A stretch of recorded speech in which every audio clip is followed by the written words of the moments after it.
এ তো কেবলমাত্র আমার নবীর শান, আমার নবীর শান। আল্লাহু আকবার।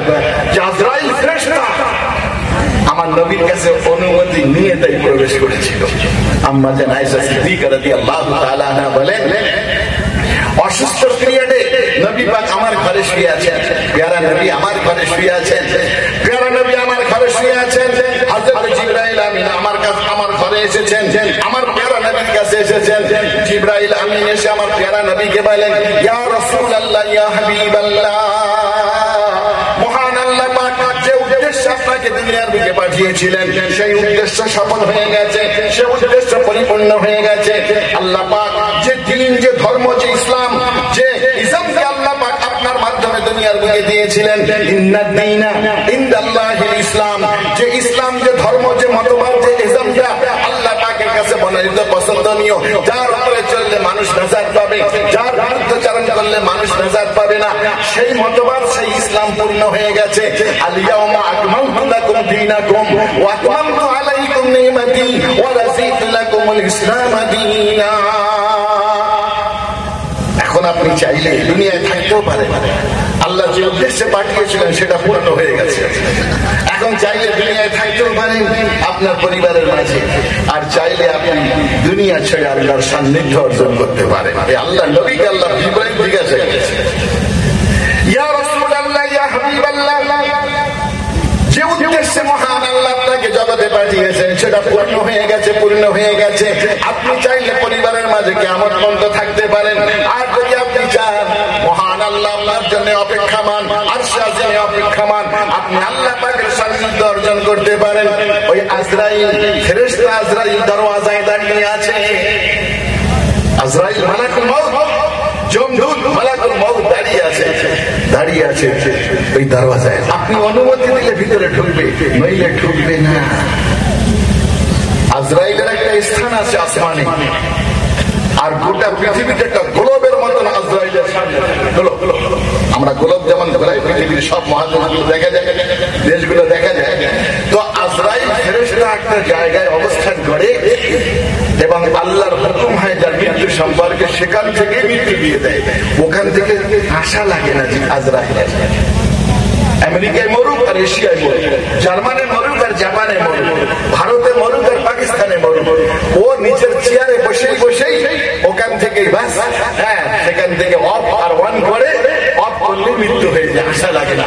কিন্তু আমার নবীর জন্য হযরতে আজরাইল কোথায় এসেছেন? দুনিয়ায় এসেছেন আমার নবীর দরওয়াজায়। আম্মা জান আয়েশা সিদ্দিকার দরওয়াজায় নেমে এসেছেন। হযরতে জিবরাইল আমিন বলেন, ইয়া রাসূলুল্লাহ, ইয়া হাবিবাল্লাহ, আপনি যদি যেতে চান তাহলে আজরাইল দাঁড়িয়ে আছে, আজরাইল দাঁড়িয়ে আছে, আপনার রূহটা কবজ করে নিয়ে যাবে। আর যদি আপনি পরিবারের মধ্যে থাকতে চান তাহলে চিরকাল থাকতে পারেন, থাকতে পারেন। আপনার অনুমতির দরকার, আপনার অনুমতির প্রয়োজন।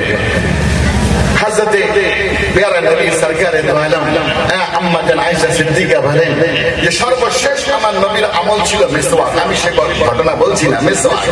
মিসওয়াক করার পরে ভালো করে মেসাজ করে নিলেন। নবী পাক সাল্লাল্লাহু আলাইহি ওয়াসাল্লামের মাথা মোবারক আমার দাড়ির নিচে আর মুখের উপরে এই মাঝখানে ছিল, মাঝখানে ছিল। প্যারা নবী হাত তুললেন, হাত তুললেন। ওদিকে আল্লাহ পাক আজরাইলকে বলে দিয়েছেন, হে আজরাইল, খবরদার আমার নবীকে জিজ্ঞাসা করে ভিতরে ঢুকবে, আমার প্যারা হাবিবকে জিজ্ঞাসা করে ভিতরে ঢুকবে, জিজ্ঞাসা করে ভিতরে ঢুকবে। যদি তোমাকে অনুমতি দেয় ভিতরে যাবে, আর যদি অনুমতি না দেয় ফিরে আসবে, ফিরে আসবে। হযরত জিবরাইল অনুমতি দিচ্ছেন, আজরাইল দাঁড়িয়ে আছে। যদি আপনি অনুমতি দেন ভিতরে ঢুকবে, আর যদি অনুমতি না দেন তাহলে ভিতরে ঢুকবে না। মহান আল্লাহ পাক আপনার সান্নিধ্য অর্জন করার জন্য অপেক্ষামান। আপনি এখন দুনিয়ায় থাকতে চান না, আপনি যেতে চান। আমার নবী হাত তুললেন, বুখারী শরীফের হাদিস, হাত উঁচু করে তুললেন, হাত তুলে আঙুলটা তুললেন, আঙুলটা তুলে তিনি বললেন, আল্লাহুম্মা রাফিকাল আ'লা, আল্লাহুম্মা রাফিকাল আ'লা। এই কথাটা দুইবার অথবা তিনবার বলেছেন। আল্লাহুম্মা রাফিকাল আ'লা, ওহে মাওলা, ওহে মাওলা, সর্বোত্তম সর্বোচ্চ বন্ধুদের সঙ্গে মিলিত হতে চাই। আমার আগে 1,24,000 নবী পৃথিবীর বুকে এসেছেন, তারা দুনিয়া থেকে চলে গেছেন। আমিও তাদের সঙ্গে মিলিত হতে চাই। আল্লাহুম্মা রাফিকাল আলা, দুবার অথবা তিনবার বললেন। সর্বশেষ মুখের কথা হলো এই আল্লাহুম্মা রাফিকাল আলা। হাতটা নিচে পড়ে গেল, মাথাটা বাম দিকে কাত হয়ে গেল, কাত হয়ে গেল। আম্মা জান আয়েশা বলেন, আমি বুঝে ফেললাম আমার প্যারা নবীর রূহটা আজরাইল নিয়ে চলে গেছে। বলুন সুবহানাল্লাহ। আমার প্যারা নবী যার রূহ কবজ করার জন্য হযরত আজরাইল আর জিবরাইল এসে অনুমতি নিয়েছিলেন। আর প্রধানমন্ত্রী মোদী সাহেবেরও, আমেরিকার প্রেসিডেন্ট বাইডেনেরও, রাশিয়ার প্রেসিডেন্ট ভ্লাদিমির পুতিনেরও কারো কি রূহ কবজ করার সময় লাখো লাখো পারমাণবিক বোমা অস্ত্র শস্ত্রে সজ্জিত যদি সেরকম ঘরের মধ্যে রাখা হয়, সেই বুরুজ মুশাইয়্যিদা, সেখানেও আজরাইলের হাত চলে আসবে, মউত আসবে, রূহ কি করবে? কবজ করবে। ঠেকাতে পারবে কেউ? কাইফা তাকফুরুনা বিল্লাহি ওয়া কুনতুম আমওয়াতা ফাহয়াকুম, আল্লাহ হায়াত দিয়েছেন, ফায়ুমীতুকুম, মউত দেবেন। সে হায়াত সে দিয়েছেন। কটা স্তর হলো? তিনটে। ছিলে না, বর্তমান আছো, আবার থাকবে না। কাইফা তাকফুরুনা বিল্লাহি কুনতুম আমওয়াতা, এই জগতে ছিলে না, কোথায় ছিলেন? আলাদা হাদিস, আল্লাহ পাক হযরত আদমকে সির কুদরতে সৃষ্টি করে তার পিঠে হাত বুলিয়ে দেন, দুইবার হাত বুলিয়ে দেন। পিপিলিকার ন্যায় অসংখ্য রূহ, কিয়ামত পর্যন্ত যত রূহ দুনিয়ায় আসবে সেই রূহগুলিকে আল্লাহ সৃষ্টি করেন, যেটা চোখে দেখা যায় না, যার আকার নেই, আকৃতি নেই, জিসম নাই, শরীর নাই, রূহের কোনো শরীর নাই, সেই রূহগুলি আল্লাহ সৃষ্টি করে। বলে একটা জগৎ আছে, যে জগৎটার নাম হলো আলমে আরওয়াহ। আমার রূহ, আপনার রূহ, এইখানে যত মানুষ বসে আছে, বয়স যা হোক না কেন, আমার হুজুর সাহেবের রূহ, আমার শিক্ষকের রূহ, আমার দাদার দাদা হুজুরের রূহ, আমার বাপের রূহ, আমার দাদার রূহ, পরদাদা, সগর দাদা, লগর দাদা, ফকর দাদা, আমার ছেলে, আমার পোতা, আমার পরপোতা, সকল পোতা, লাকর পোতা, সকলের রূহুর বয়স হলো এক। রূহুর বয়সের মধ্যে কোনো তারতম্য নাই, সকলের রূহুর বয়স এখন এক। যেহেতু রূহগুলি একই সৃষ্টি করা, দুনিয়ায় আসা যাওয়াটা হয়েছে আগে পিছনে, আগে পিছনে। ও ভাই, দুনিয়ায় আসার সিস্টেম আছে, যাওয়ার সিস্টেম নাই। ভালো করে বোঝে, আসার সিস্টেম আছে। আমার দাদা আগে এসেছে, আমার পিতা আগে এসেছে, আমি এসেছি, আমার ছেলে এসেছে, তারপরে আমার পোতাও হয়ে গেছে, পোতা এসেছে। এমন কখনো হবে না পোতা আগে আসবে আর আমি দাদা পরে আসবো, এমন হবে না। আসার সিস্টেম আছে, কিন্তু যাওয়ার কোন সিস্টেম নাই। যাওয়ার সিস্টেম আছে।